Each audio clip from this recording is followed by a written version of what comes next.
Good morning, everyone, and welcome to today's session.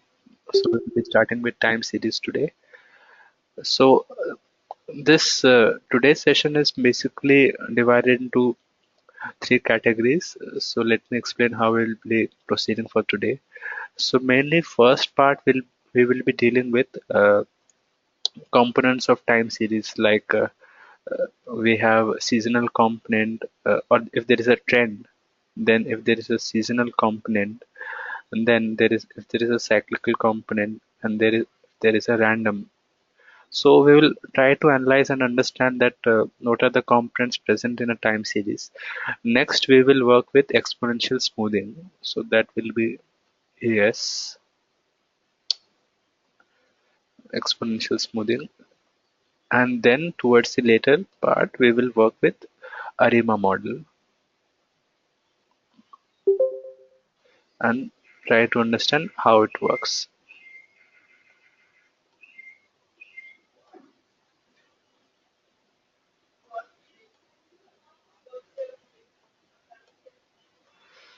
So this is by and large today's structure. So let us start. So before we start, just a quick question from all of you. So what do you all understand by time series, or do you have any idea?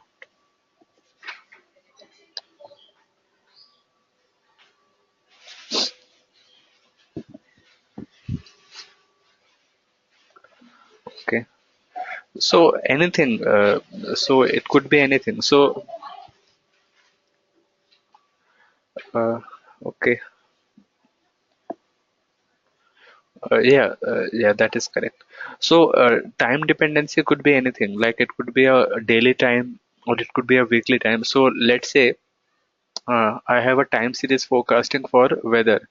Uh, for let's say today at this time at 10 a.m. Temperature at Kolkata is around 17 degree or 18 degree. So for each and every day, I'm collecting the data at the same time 10 a.m. and I'm trying to see what is the trend of my data. So if today is 17 degree, let's say tomorrow it is 18. On the very next day it is again 17, and so on. So I get the data for entire day, and I have a time dependent data.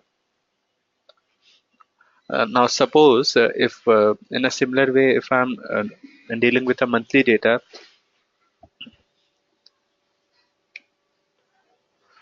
uh, then so let's say if I have a sales for a monthly sales of cycle, and I want to see how it has been throughout the month.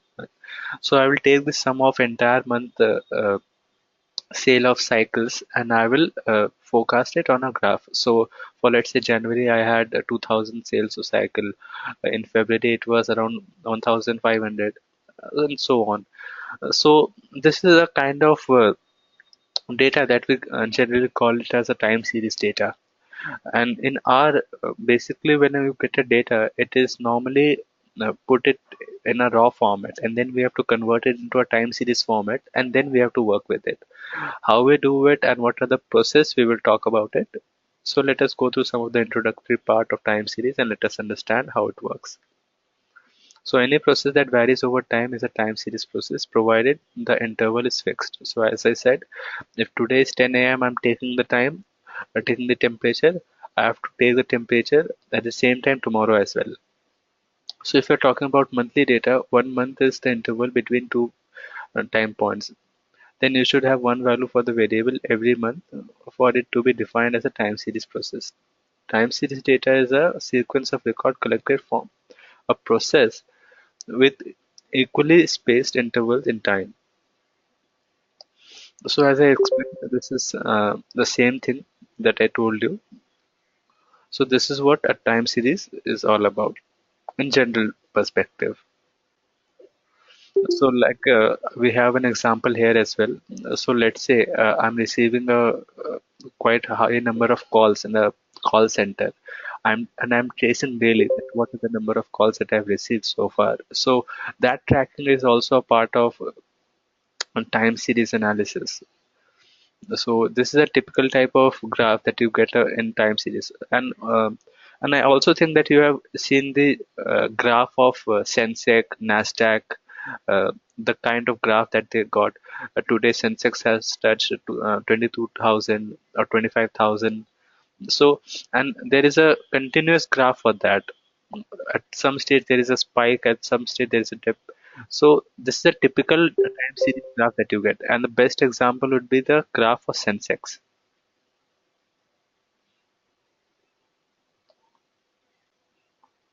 So here are a few things that you need to understand on time series. So first you need to analyze that what kind of data you have, whether it is a stationary type of uh, stationary time series graph, or it is non-stationary. What you mean by stationary and non-stationary, we will talk about it also. Uh, so how it has been sent, is there is any trend part, or there is no trend, or is there any seasonality component or no seasonality? So you need to consider that. After considering that, we will move to modeling part, that how we will transform into a model so that we can forecast. So here our main purpose is, based on the past data, we have to make a forecast on the future. So what will be the kind of forecast that we can get? Mainly that I have worked with time series data so far. Time series can be only be good for predicting short period of time. So let's say if want to make a forecast of next 2 years based on last 20 years data, that is good. But if I'm made asked to make a forecast based on last 20 years for next 5 or 10 years, that will be quite difficult for time series. Mainly it is quite ideal for short term, not so recommended for long term. And the reason being, the confidence level of that prediction widens up. So you less you get very less confidence in that interval. So for short term, you can quite confidently conclude that your prediction will range from so and so area. But as the time increases, that confidence goes down.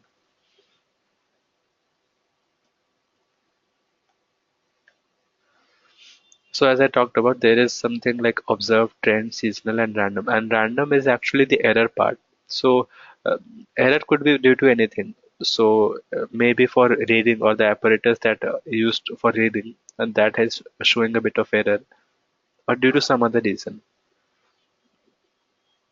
Just a minute.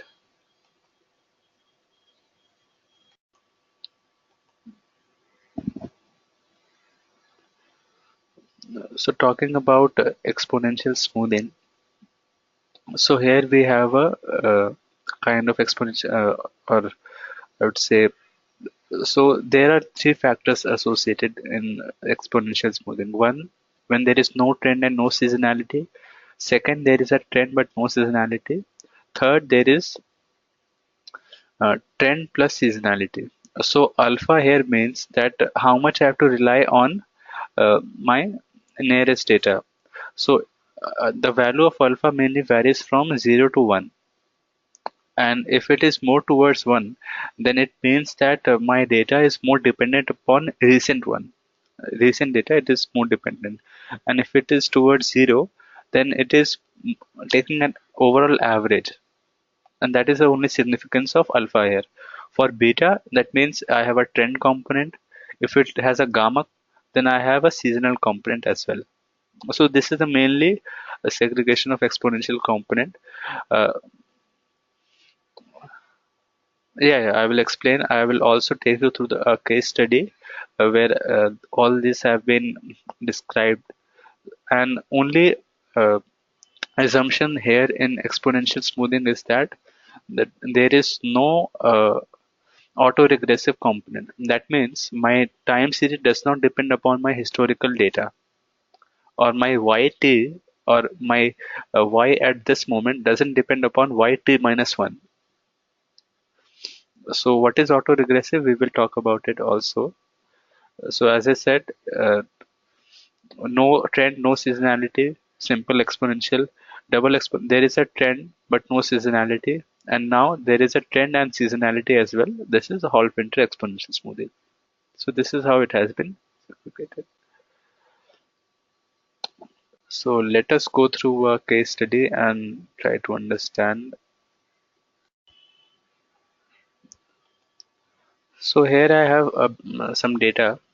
So this mainly stands for uh, king that have ruled over a certain period of time and how has been their reign. So it mainly talks about the duration. So let us load this data. This is mainly from a website and I'm extracting it from there.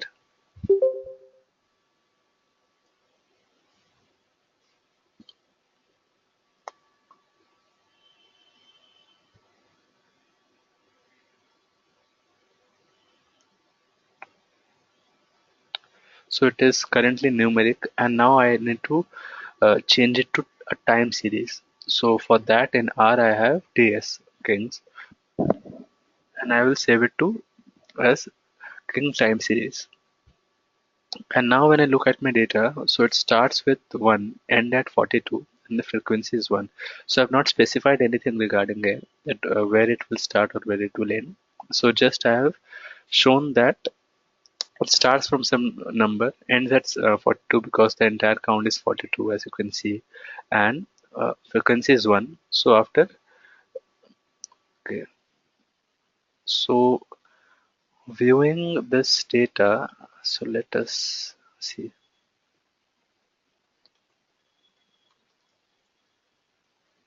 So these are just numbers. There is no month, nothing there. So these are just numbers. For first is 60, this is 60 or 43, then 67, and so on till 42.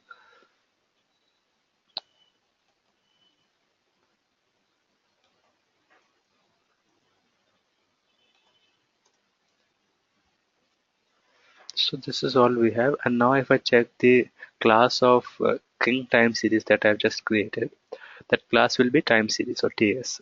So whenever you're dealing with a time series data, you need to transform it into time series, and that will actually help you to work better. Otherwise, you will be in an issue to deal with such data. And if you're interacting such data in a time series kind of situation or time series related packages, then that package won't understand at all. So first you need to transform it accordingly, and then need to work on that.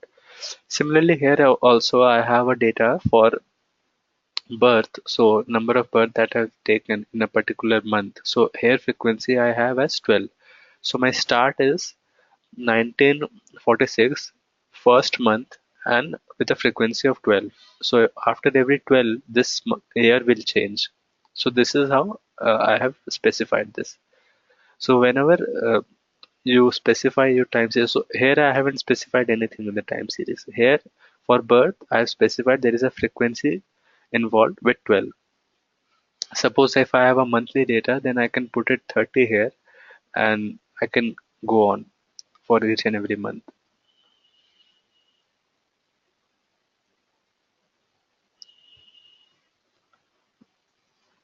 So here if you see the data I have, so it starts from 1946 as I said, and January it has taken the data that these are the average numbers or these are the numbers that we have birth for that month.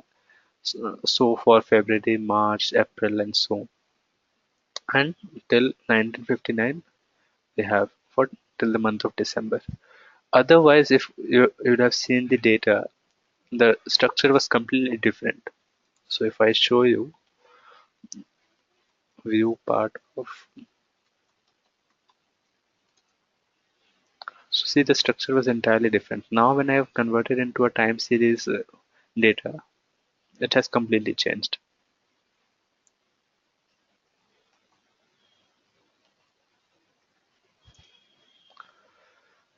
So let us try to plot this king uh, and try to understand. So this has been the tenure of a king.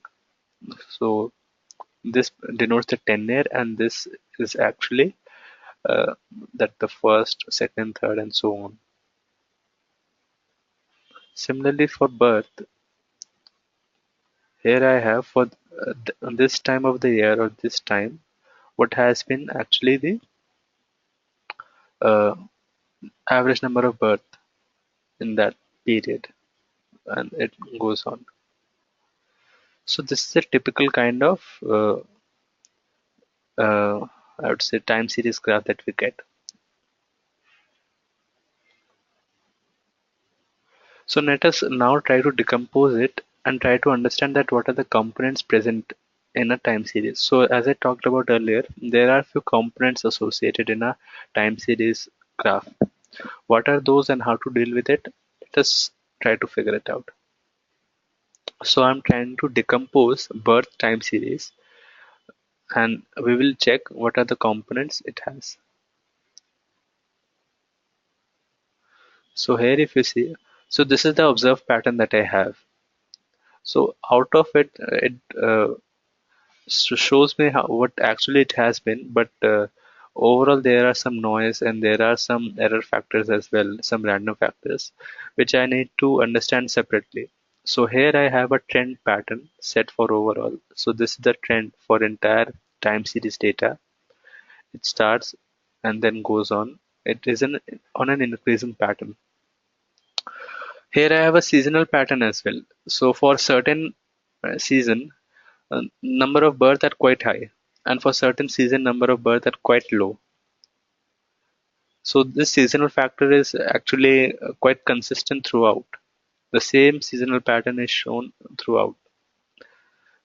And here is some random factor, and you can see that randomness is very less, so of uh, zero point 0.5, so quite less. So these are mainly the error, or if not error, then I could say if I separate out my trend from season, if from the observed, if I separate out trend and season, and something which I cannot explain with my trend and season, and what remains is my random patterns.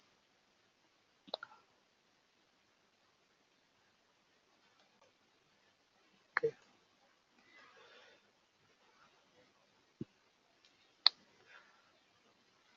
So I have another data souvenir. Let me check this and try to comprehend this as well. So here what I have is,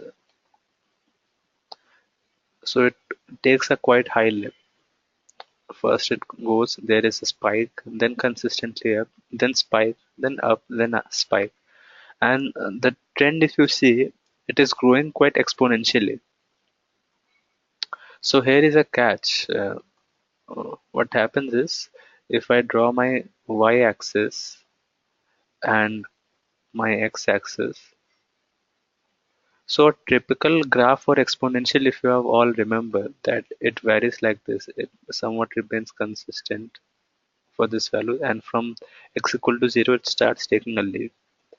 So this is my exponential, and if I consider my x equal to y, my graph, so this is like this. It steadily goes up, and if I consider my logarithmic graph, it goes like this and somewhat like this. So this is my log graph,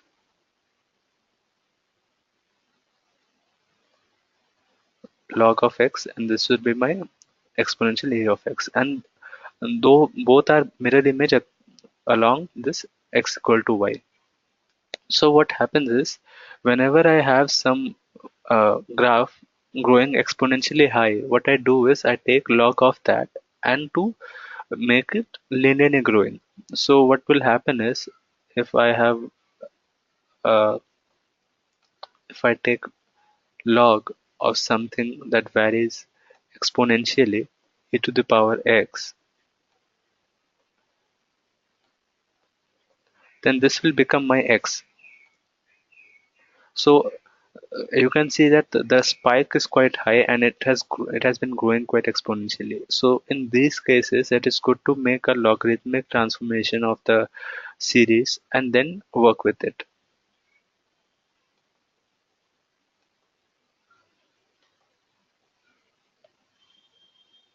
So here I will be taking log of this, and then I will be working with this. So now if you see, if you compare with the previous one, This was my previous, where there was disproportionate spikes that I was getting. And here, if I see, there is a quite steady trend, and at the same time, I'm not getting such anomaly. So this is quite consistent when treating both of them. So if I'm asked to work on both of them, then I will be comfortable working here because the trend is quite smooth and it has a less number of anomalies compared to the previous one. So, and how we will deal with it, so we will be coming to that also. So here is something that I also want to talk about, that simple moving average. So this is a part of this library TTR, and from here we work with simple moving average. So generally what happens is, as you have seen, there are many graphs where there are lots of components present there, and if I want to smoothen this up to what degree, then moving average is a, or this SMA function is a good uh, thing to do, or a good technique to actually smoothen the entire observation. And from there, uh, I can make it, uh, it becomes quite easier for me to understand in the point of view of trend. So let us do this and try to understand. So initially I had my King series, something like this. King time series was something like this. Now after making this smoothing that has been done with moving averages, so let me see what I get. So to some extent it has been smoothened up to degree of 3. So n is mainly the order or the degree that to which you are making the smooth. So if I make it till n equal to 8 and then try to understand how it goes, so it has been smoothened even further. So those random patterns have been removed and even more smoothing has been done. And better, and it makes me visually helps me more better to comprehend that how my series has been. So if I now arrange, okay. So see, this was your original pattern, okay, and here there were a lot of spikes. So trend-wise, it was a bit not clear. What I have done is I have made a smoothing factor on this on the same graph, and then uh, smoothen it to a bit kind of to a certain degree. So if I do it to degree of 3, then this is what I'm getting. This initial graph has been smoothened up to this. And then if I further smoothen up to degree of 8, order of 8, so this is what I'm getting. So this is mainly how it is. Okay. So let us now try to compare these graphs and try to understand what all has been done. So this was my original time series graph. This has been smoothened to degree 3 and this has been smoothened up to degree 8.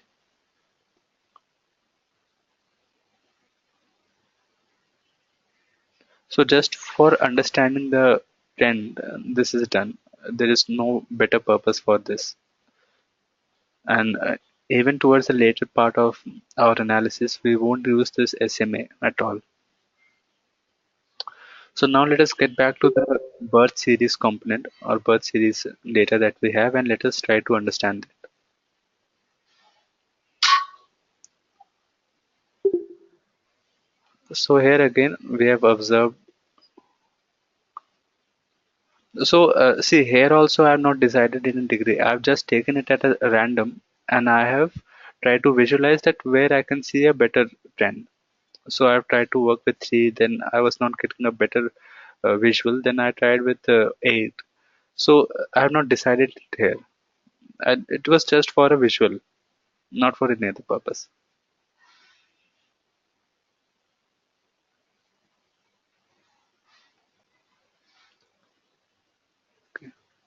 So let us see only the seasonal component. So after decomposing it, if I want to see only seasonal component or the trend component, I can do it with a dollar sign here. So here I have got all the seasonal component that for a particular season, especially for January, these are the values. Then February it goes a bit higher. March again a bit higher, again bit down, and so on. And just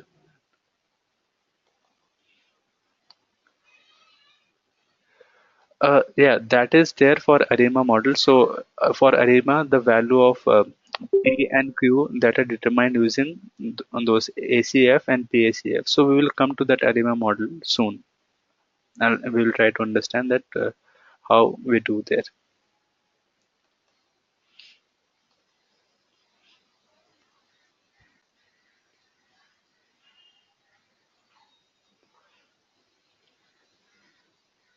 So now here what I'm doing is from the observed time series, I'm subtracting the seasonal component, and now I'm trying to plot the adjusted part. From the time series, the seasonal component is now subtracted. So let us see what will be the result.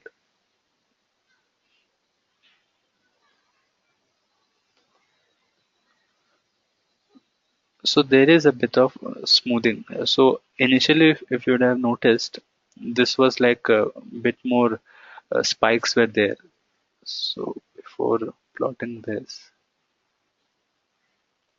change it to.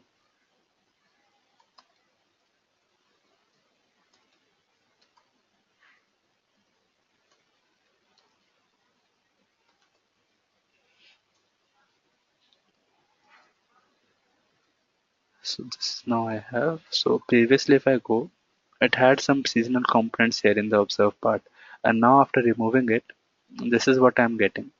So only uh, random parts are more there, and seasonal component has been removed. And now if I try to decompose it and try to plot,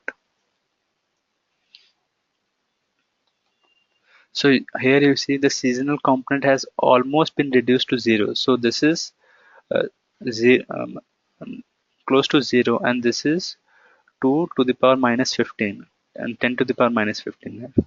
So this is very less. So almost it has been uh, omitted out, the seasonal component. And here mainly the observed part resembles with my trend pattern, and the random part is there. It is also very less. It's still there, and seasonal component has almost been taken care of.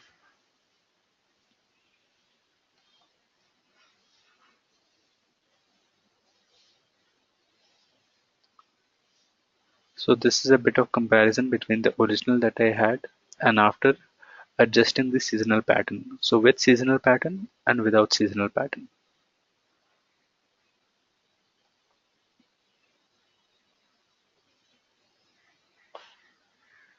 So after decomposing, so this we have already seen. So this was it all about. So let us now work with some exponential smoothing and try to understand that how it works. So first we will start with simple, then double, then Holt-Winter. So first one was no trend, no seasonality. Second was trend, no seasonality. Third was trend and seasonality.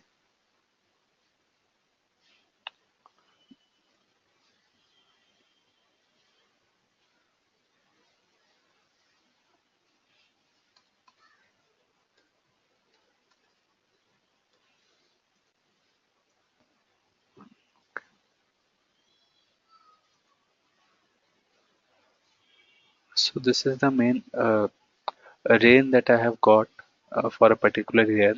So let's say for so and so year, this was the millimeters of rain that uh, was that has occurred in that region. So this is the kind of graph that I'm getting. So let us see how we can work with this.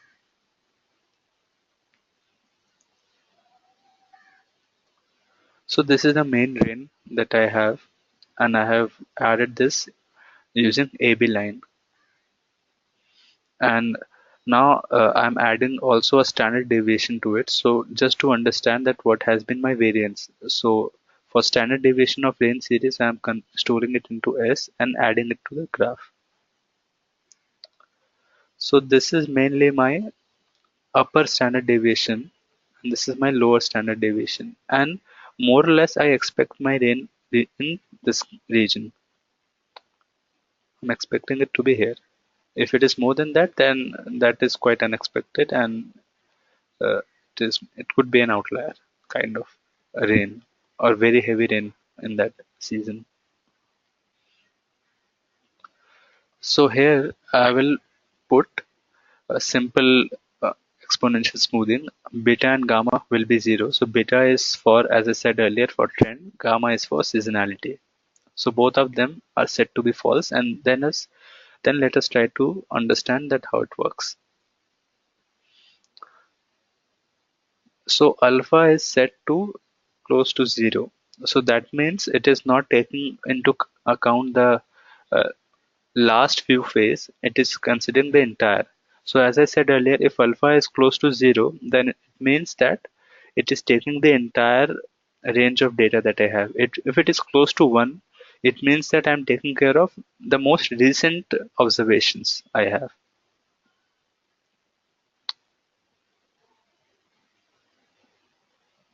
So let me plot. So so this was my observed rain, and with Holt-Winter exponential simple smoothing, this is what I have what I've got using fitted line.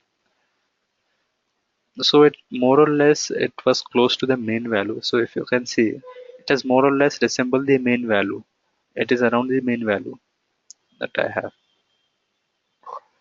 So let us see if I increase one of the pattern like trend component, and if I try to see that if I can improve the graph, or there could be a better result.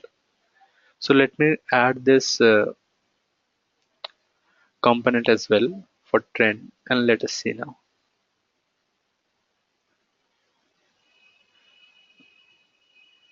So here also alpha I have, beta is for trend, gamma is for seasonality. So this has been kept as false.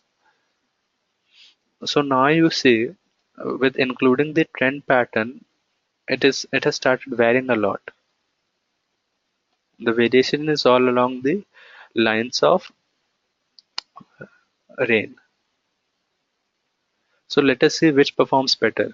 So I have sum of square errors, and as we have talked about this in our linear regression class, that this is one of a good measure to understand that how much error we have and how much it uh, deviates from the expectation. So for first simple smoothing, I have 1828. For second, I have it. It is actually more. So here it seems like it is trying to trace the graph, but here my error component has increased actually. So not considered a better model, I would say. So better. So first one performs much better compared to the second one.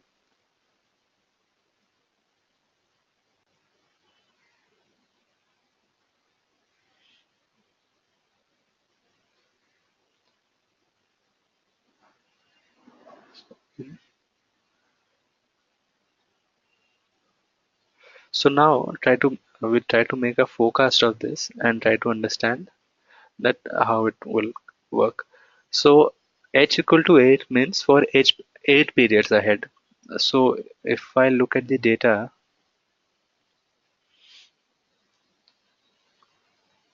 range series,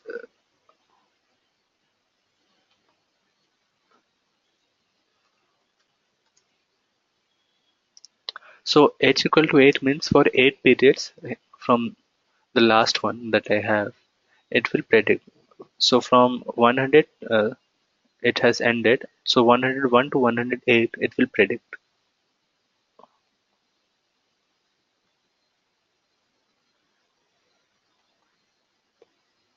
So let us see.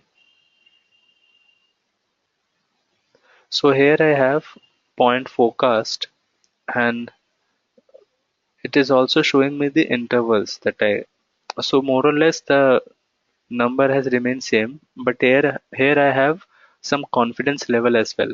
So this is low 80% confidence, high 80% confidence, then low 95% confidence and high 95% confidence.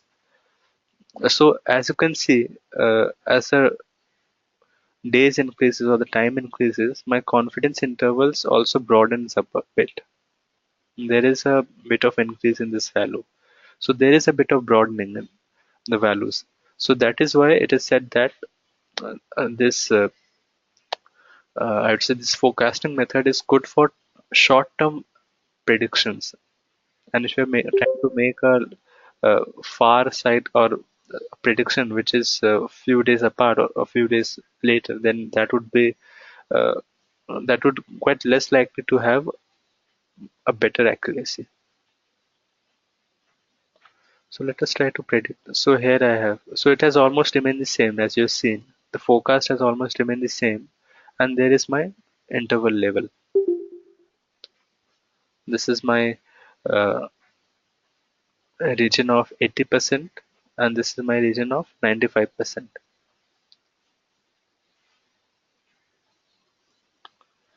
Now here I have a test for autocorrelation function.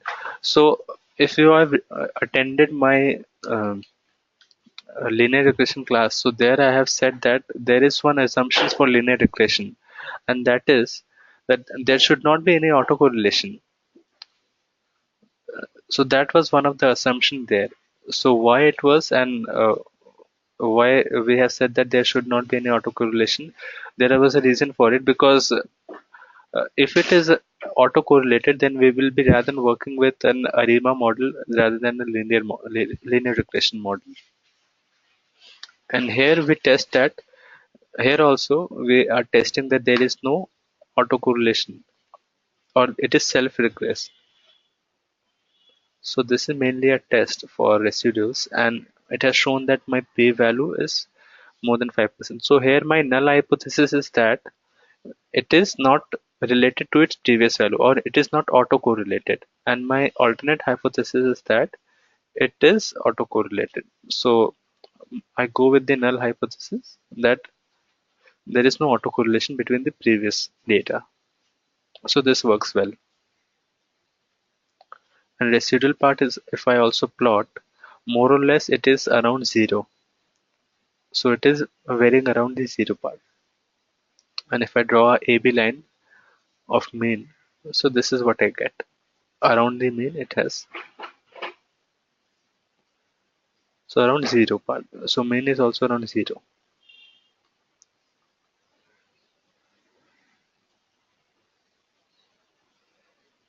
So let us try to work with some other data as well.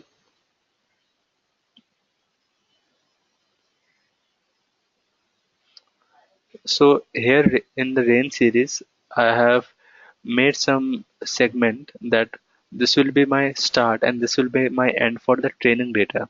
It will start from 1813 till 1900, and test data will start from 1901 and it will end with 1912. And number of years is like this. It starts from there, train start, and ends at test 10 plus 1. So let me load the entire data in the test and train, and then we can predict accordingly that what works better. Now we have split it into test and train, and let us now try to work with a trend component. That there is a trend component, and we will try to work with it and see how it goes. Rainforest test.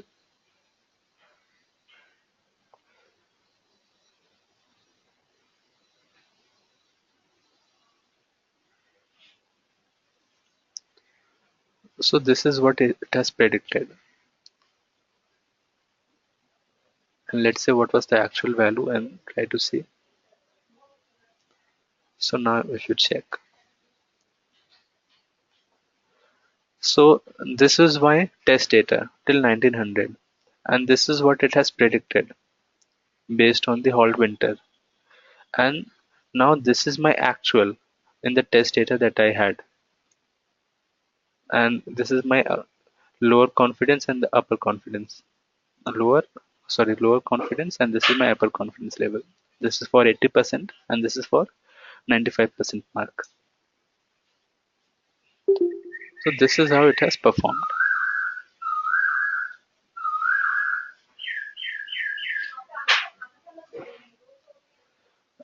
This is mainly my autocorrelation function. So what happens here is, this is my YT. So let me explain it like this. Uh, so this is my, if I have a something like Y, then Y at T, if it is related to it or not. And this is my Y T minus 1.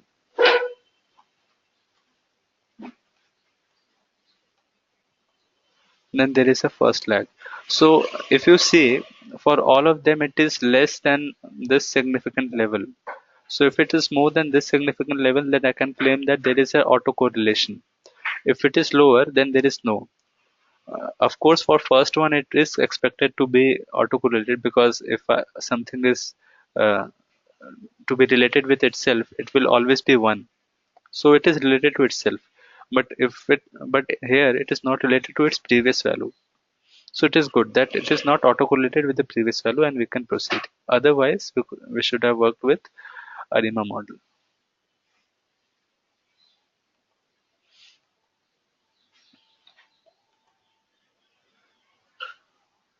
And now I have Holt exponential smoothing, where I will be working with say seasonal and trend both. So here I have data for skirts.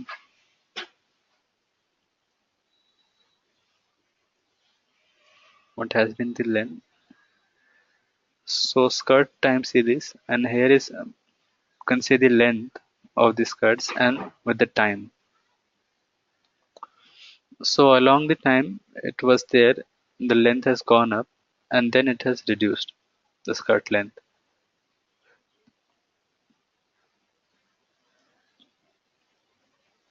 So now try to predict with only taking beta component, not the gamma, and let us try to check. So beta component is there, gamma is there, and here you see alpha value has gone high. That means here it is making a prediction only on the basis of the recent data, not the previous one. As I said earlier, if alpha is closer to 0, then analysis or the entire data will be taken into picture. If it is closer to 1, like here we have, it will take only the recent values.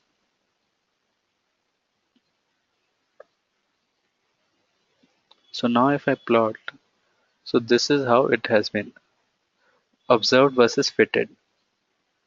So black is my observed and this is my fitted.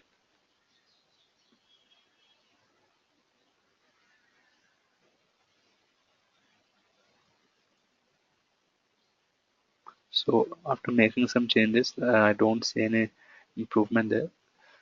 So let us now try to predict, and let us see for 19 cycles ahead or 19 period ahead, what will be my values.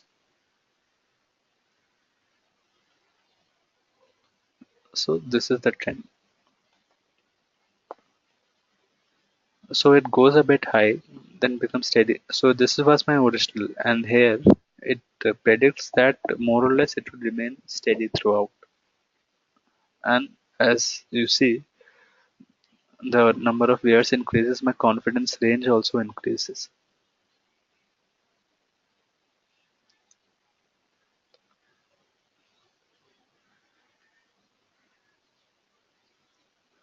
Okay. So here again the same test for autocorrelation. So there is no p-value is greater than zero point 0.5, 0.05. So uh, there is no autocorrelation between its own value. And this is my pattern of errors, residual. And it is all moving around 0 mark. And if I now draw a AB line, so my mean is also around 0.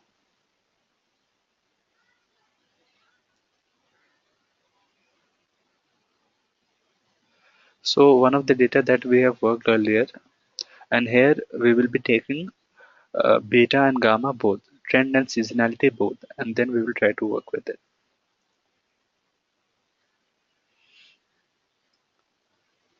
So alpha is 0.41, somewhere in the middle from 0 to 1. Beta has been taken 0, and gamma I have something. So beta is saying that trend component might not be there, but seasonality there is. There it is. So let us plot this. So trend component, more or less it is a linear one. It is moving a bit upward, but there is more of a seasonal component present. So based on this, let us try to predict for 48 cycles ahead, and let us try to see what will be the value. So this is how it goes, and it has see how accurately it has predicted for it, that this has been my trend so far, and I'm expecting it like this for next 48 cycles.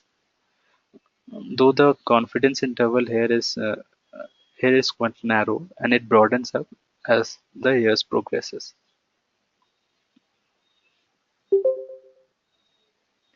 And let us try to check if there is any autocorrelation. If there is, but then working with the Holt-Winter model won't be appropriate. So here also I have p-value of 0.61, so which is quite high, and we can safely conclude that this is not a autocorrelated time series. Here also, if I try to plot the residuals part, it is more concentrated around, more or less concentrated around 0 mark. So again, so this is how simple exponential smoothing or Holt-Winter exponential smoothing works. So for three of the cases, I have explained that how it has, how the trend has been, and how it has been able to predict for the future reference. So anything till here? So I know it is uh, a bit complicated, but any questions that you have?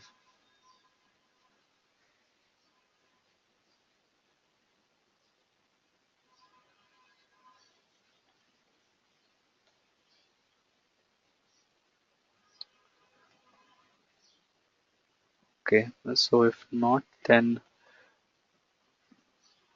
okay. So there are few challenges with exponential smoothing that we have. Uh, for each of the cases that you have seen, that I've checked for autocorrelation, that if it is present or not. So what it is and why it should be taken care of, here we have some certain assumption in exponential smoothing. So exponential smoothing methods are useful for making forecast and make no assumption about the correlation between successive values. So if it is present, then we have to take some other measures to mitigate that. However, if you want to make prediction intervals for forecast made using exponential smoothing, the prediction intervals requires the forecast errors are uncorrelated. So you have seen that we have always checked that the residuals, are they correlated or not? Is there any relation between the residuals? If it was there, then this is not the right thing that we were working with. So for most of the cases, it has to be concentrated around 0 mark. And we have seen that for most of the cases, we have got it around 0. And that is why exponential smoothing for those cases have worked well. Okay, okay.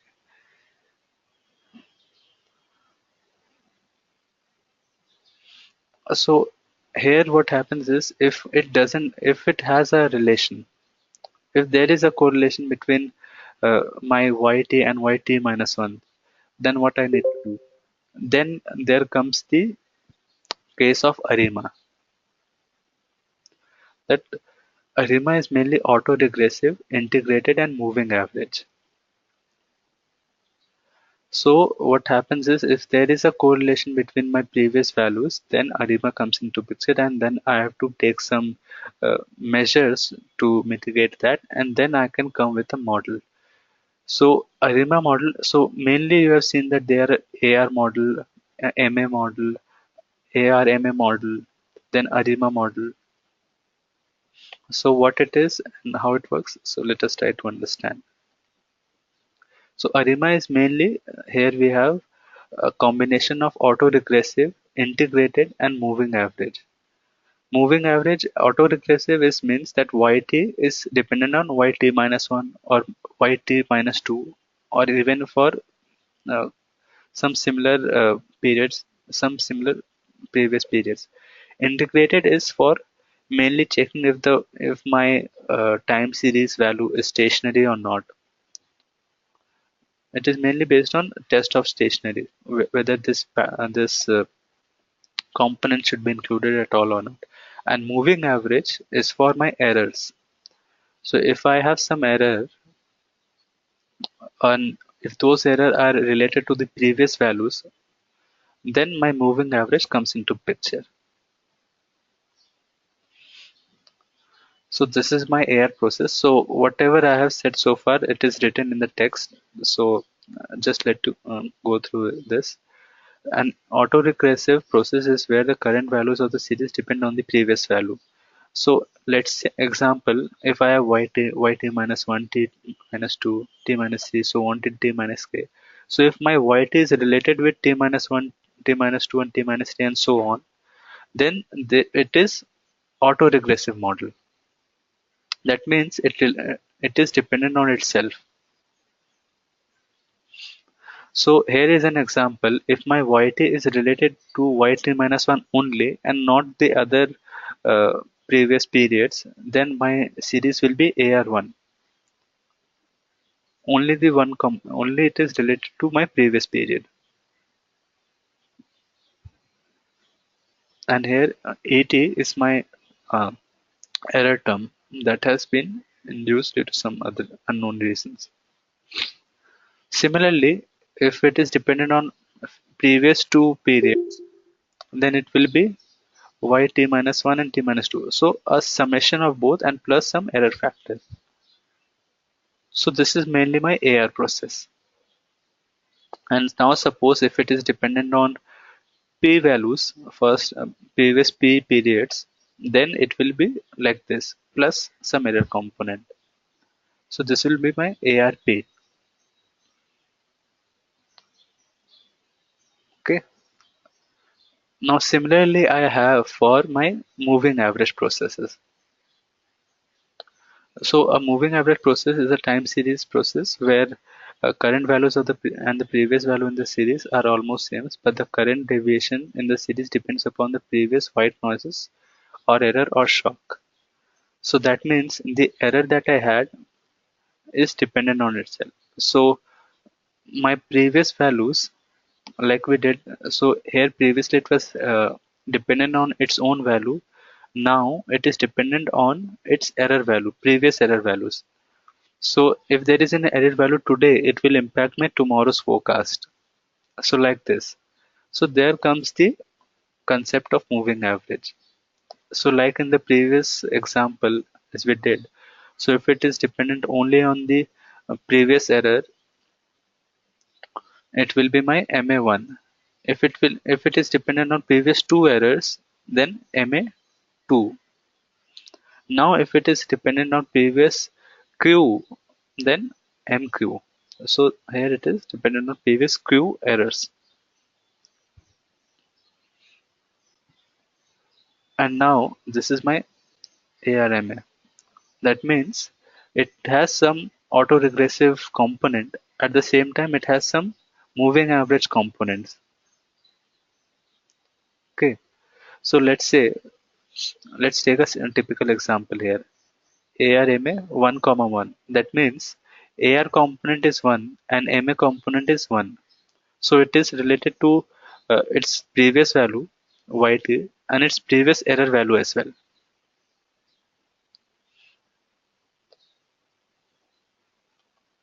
Okay. So Any questions or any doubt till here?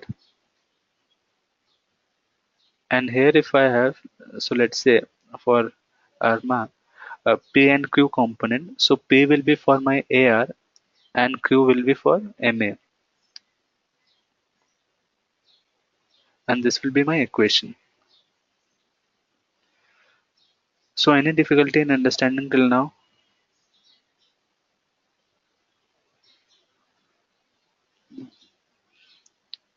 Okay.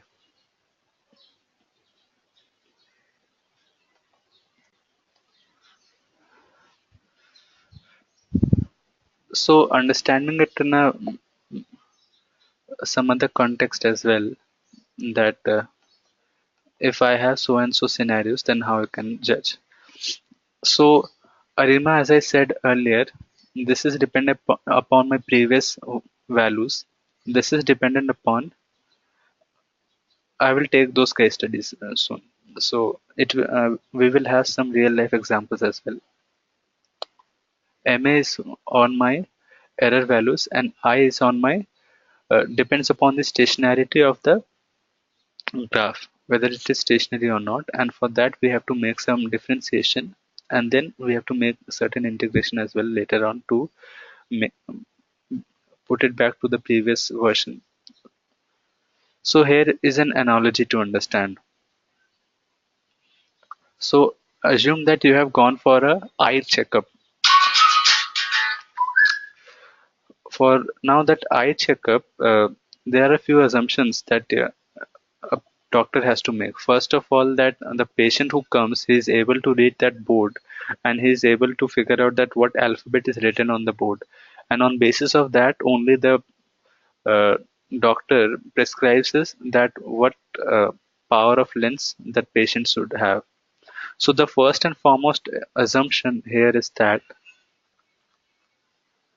uh, the first and foremost assumption is that the patient is literate.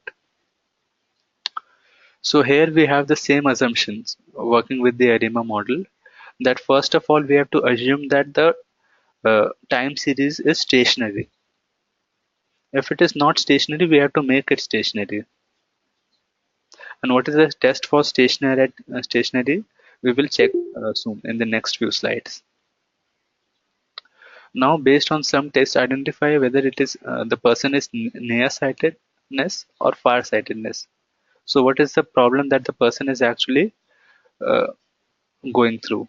So, for that, we have an equivalent of ARMA or ARMA. So, which combination is a better proposal for the problem, or which will actually solve my problem better? So that we have to check out through these plots, autocorrelation plot and partial autocorrelation functions.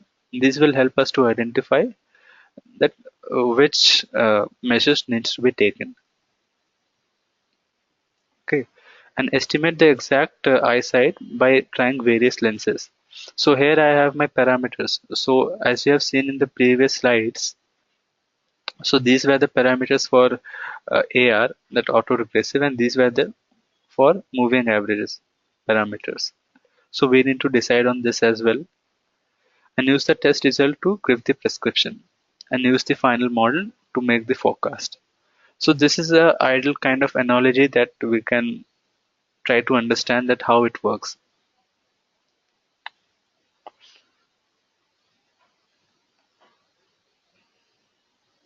Okay, so let us now try to understand what is stationarity of a graph.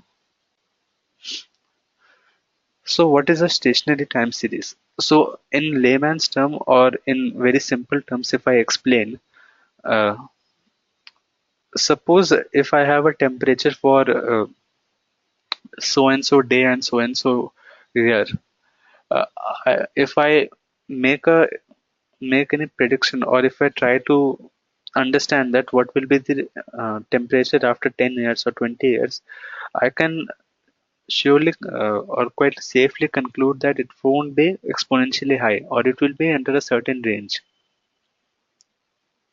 So that is in that case my time series graph for the temperature of a certain place becomes stationary, because I am quite confident that it is not going to grow exponentially high.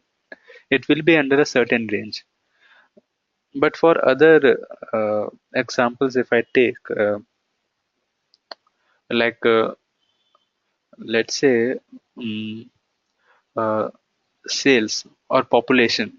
So population, it is no way stationary. You can understand that, because if you look at the population last 100 years back, and if you look at the population forecast for next 20 years, so it is increasing. So it is not expected to be a stationary time series or a stationary uh, data that we have. So there, if it is not a stationary one, then we have to make it stationary using certain measures. So let me go through this text and edit this to you. A time series is said to be stationary if there is no systematic change in mean, no trend. So no trend at all. So in like I explained in the seasonal factor or in the temperature part, that only has a seasonal component.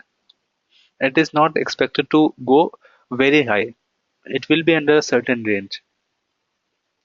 A stationary time series is in a state of statistical equilibrium. If the series is varying within certain limits, and if the previous or future values of the mean and variance of the series are not going to be exponentially high, then the series can be understood as a stationary series.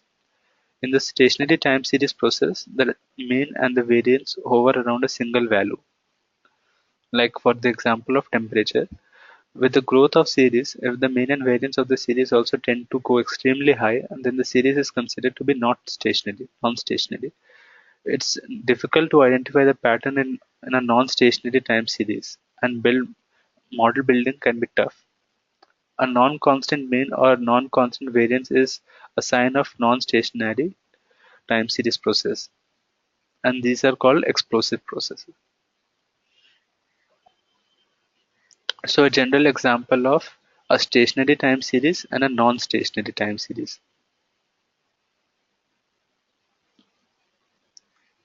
So now we are able to judge it visually, but there are some tests suggested to make sure that it is a stationary time series or not. So here we have the Fuller test or DF test, and here also we have some hypothesis and alternate hypothesis.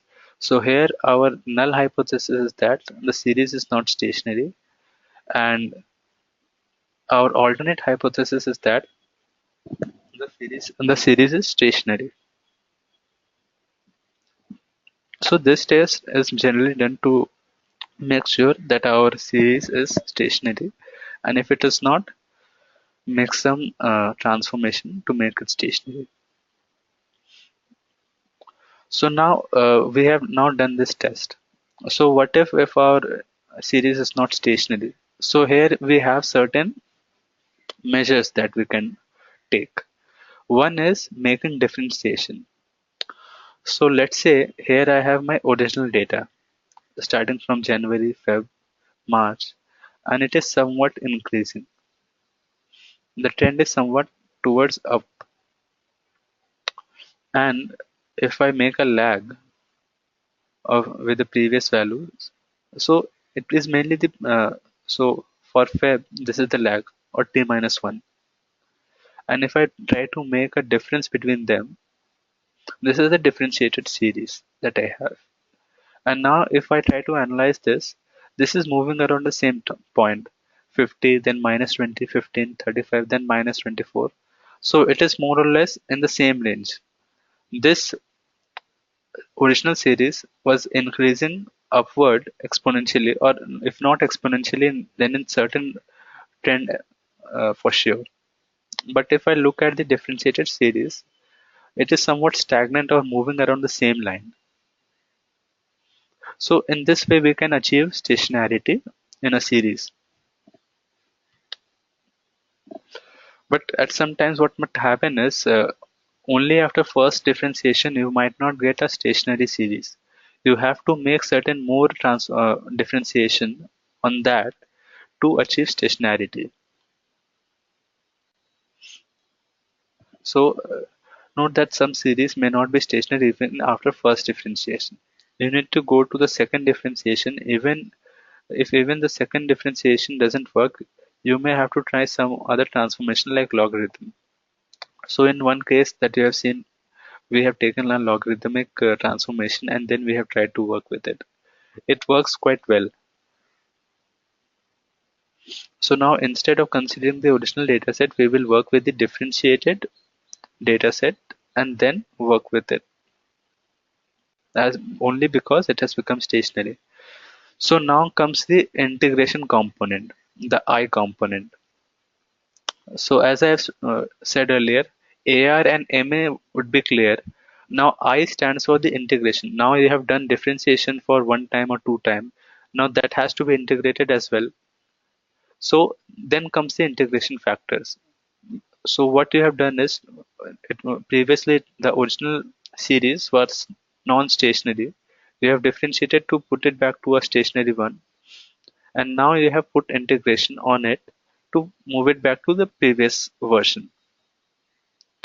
So this is what ARIMA stands for: autoregressive integrated moving average. And this is how we achieve this parameters AR, I, and MA. So P and Q, I think most of you are clear with that. AR stand that number of periods that I go backward for autoregressive is P. For MA, it is Q. And for I, actually the number of differentiation that you have done, it depends upon another factor D. So if I read it from here, our main interest in forecasting actual Microsoft stock prices, but obviously not the differentiated series. You can still derive the original series values from the differentiated series.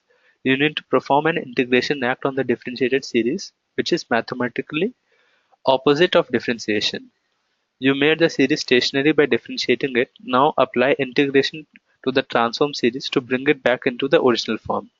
And here the order is D. And because in the previous dataset that you have seen, here it was differentiated only once, so here order is 1. So now my ARIMA can be denoted by P, D, and Q. So for an ARIMA, I want to find my P, D, and Q, and in order to finalize my ARIMA model. So hope it makes sense. Any doubt till here? Because it is very important. This is the basic about ARIMA model, and if you understand this, it won't be any difficult from here.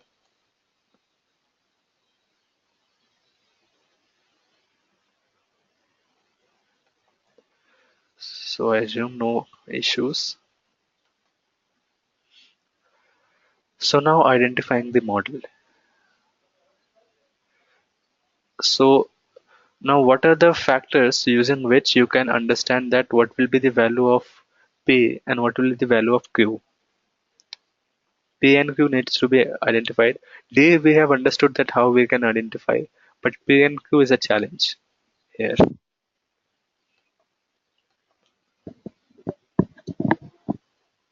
So for that we have certain functions: autocorrelation function and partial autocorrelation function. So autocorrelation function, as we have seen earlier, it actually shows if y is dependent on yt is dependent on yt minus 1, t minus 2, and so on. So if yt is dependent at t minus 1, t minus 2, and so on, for that we have a autocorrelation. And for at we have a partial autocorrelation function. So let us go here and try to understand. So the graph that you have seen earlier, only on basis of that we will try to understand. So when compared with pure AR and pure MA, it is difficult to identify the orders of ARMA. That because if we have finalized that it is only AR or MA, we know that how to identify it. But if it is for ARMA, both, then it becomes a bit difficult. So first case is if my autocorrelation functions dampens to zero, that means, let's say if my graph is something like this. dampens to zero, that means if it goes like this, comes like this, goes like this, dampens to zero. So it starts with some high value, dampens to zero. So this is what it mainly means. If this is the trend, then I could be sure that it is a AR process.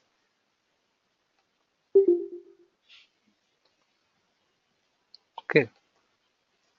And PAC gives me the order of AR. So this has dampened to zero, this has to dampen, and this will give me my order.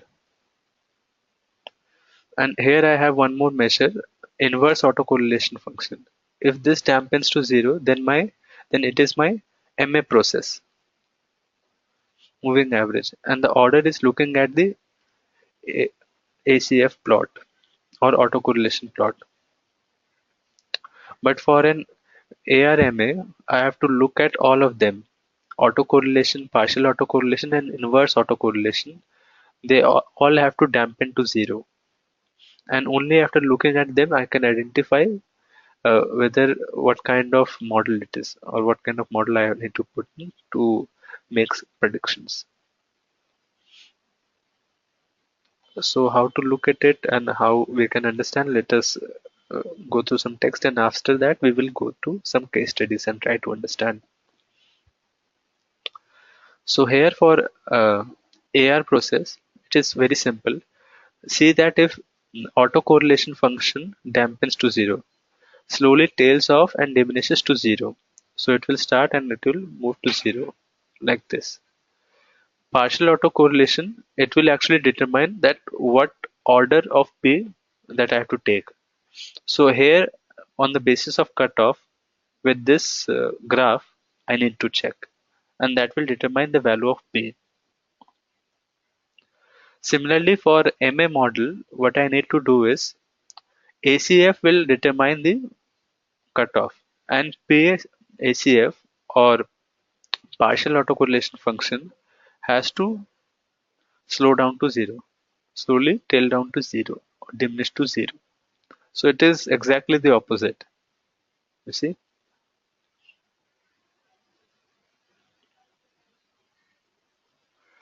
but there I have a problem. So making a autocorrelation function on a error, previous error would might be quite difficult to have. So here I have as a measure inverse autocorrelation function, which will replace my partial autocorrelation function. So if I go through this, there is a small issue on partial autocorrelation function plot. Since you are dealing with errors which are generally small in magnitude, the partial autocorrelation plot is not clear and it's hard to interpret. You can make use of inverse autocorrelation function plot as a substitute. The inverse autocorrelation function is an autocorrelation function wherein you interchange the role of error and actual time series. So here what I have is the actual correlation plot for ARIMA is 2, 0, looks as same as inverse autocorrelation plot for ARIMA 0, 2. You can use inverse autocorrelation as a substitute to partial autocorrelation in your analysis. So here I have finally my rule that for MA model, that autocorrelation function, using this I need to conclude my value of Q or the threshold part or the Q part here, and using this I will understand that whether it tails off to zero or not. So that's it. These are the only tests that we need to take care of here. So this was about this ARIMA, and now let us go to one of our case studies to understand. Here I have air passenger data, and we will try to see that how we can implement ARIMA model here.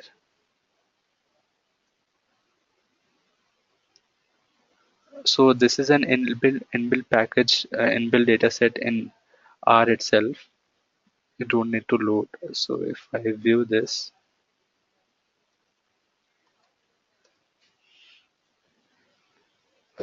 So here I have starting from first value. It has some 144 entries, and these are the number of passengers that I have. So let us check what is the start duration for air passengers. It starts from 1949 and 1st January or January, ends at 1960 on December. Frequency is 12 because 12th month. So this is the value that it has been spread out across minimum this, maximum this value. So let us plot and try to understand. So here if you see, the rise is quite steady, and it is a kind of exponential growth that we can see, rising quite steadily. And if I draw a AB line here, try to understand. So first of all, it was above this line, and now it is on this quite steady peak that I'm getting.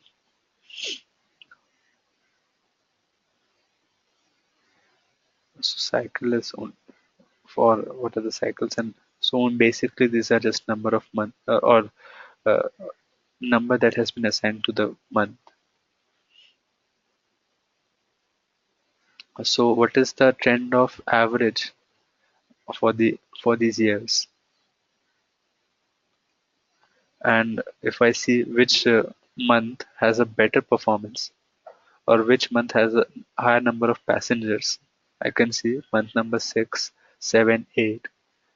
The demand is quite high, or the number of passengers taking flights are quite high.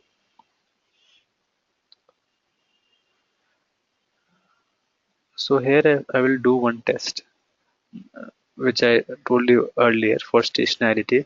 I will check that whether it is stationary or not. So alternate hypothesis says that it is stationary, and my p-value is very less than zero point 0.5. So I can conclude that it is a stationary graph based on this test. So my I component is not there now. Getting it?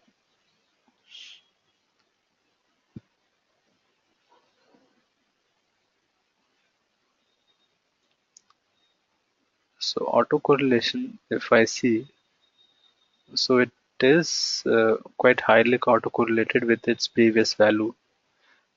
And now if I make a difference and then try to see, so difference is actually better. So here first part is good, and this is the cutoff that I was talking about. And here for MA, it you can see that for the t minus 1, it has exceeded the threshold value. So for MA, if you remember what was the condition that we have, on the basis of autocorrelation, if the cutoff, here we will determine if it crosses the cutoff or not. And based on this, we will decide. So here we have got our uh, value of MA, that will be 1 because it is crossed. And after that, because we will only consider the first part. If I check the partial autocorrelation, so there are some certain spikes, but more or less it then diminishes down to very small values. So this is just to see the pattern, and to see the cutoff, I will check it from here. To check the cutoff, for first value it has taken.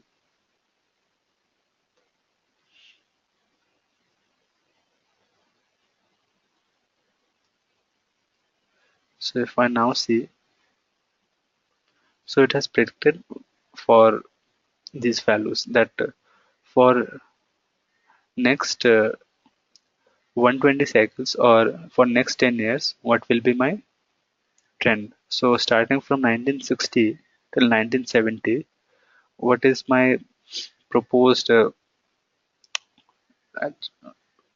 would say, uh, number of passengers. So this is what it has predicted.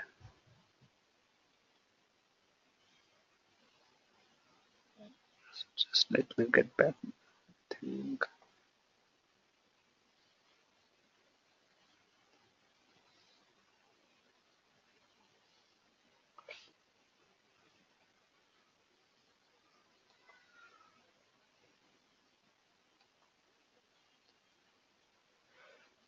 So any questions still here?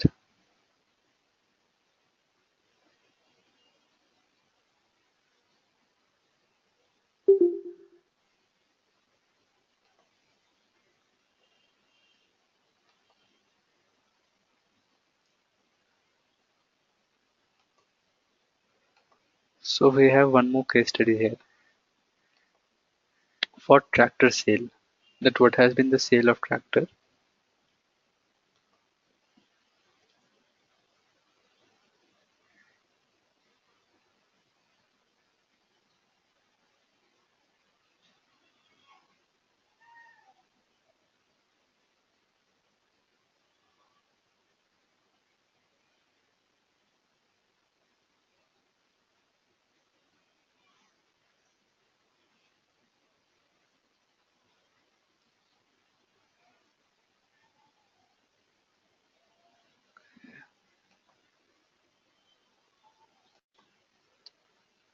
So can you try and explain?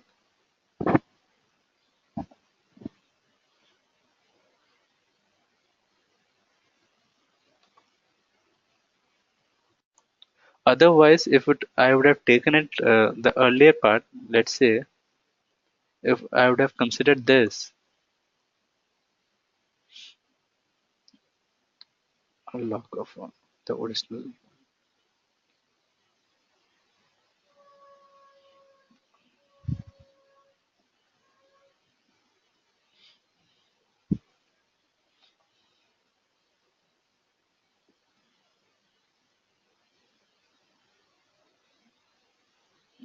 people and try to understand.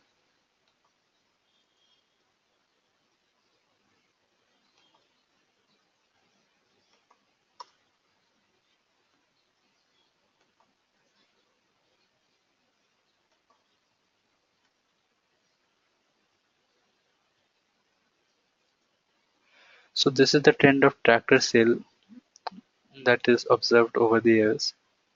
Starts from 2003 and goes on till uh, 2015 or 16, I think.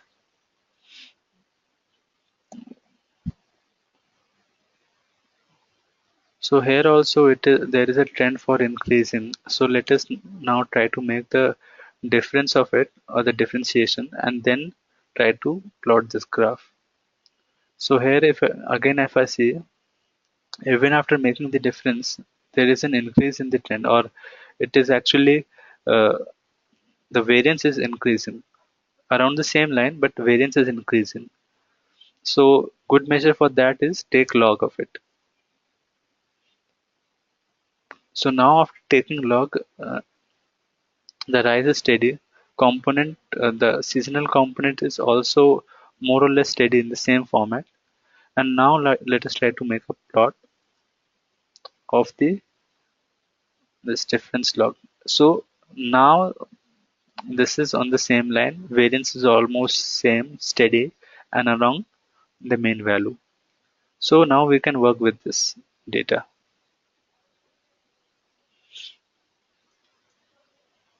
So now autocorrelation, partial autocorrelation.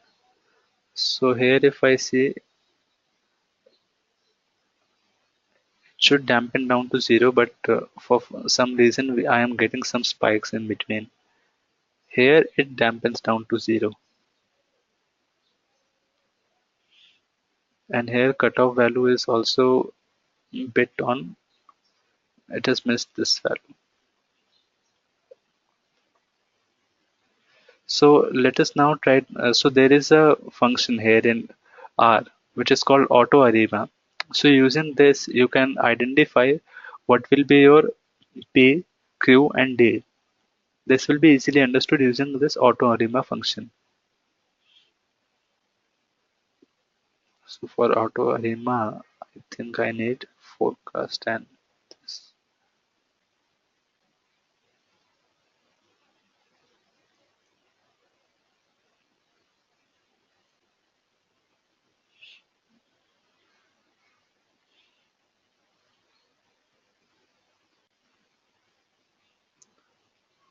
So here auto ARIMA suggests that the value of P should be 0 I should be 1, and sorry, D should be 1 integration part, and Q should be 1.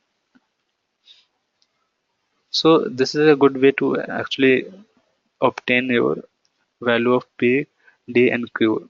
If you, it takes you more time from visual inspection.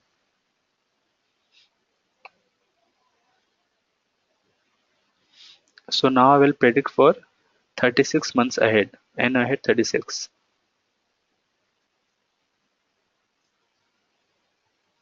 And let us now try to plot this.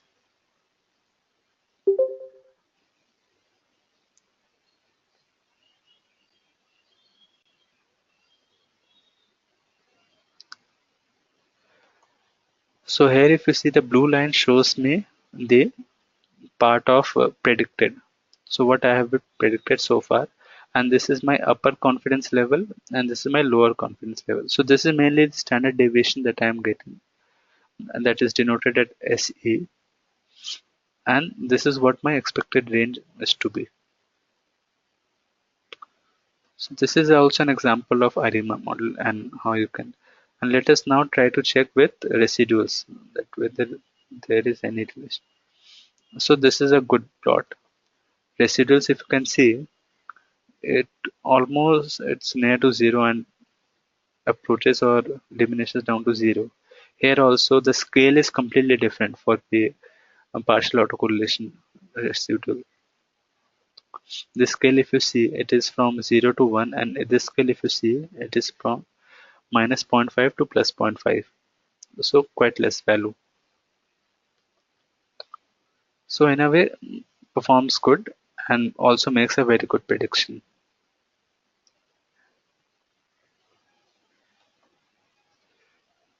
So that is all I have for today.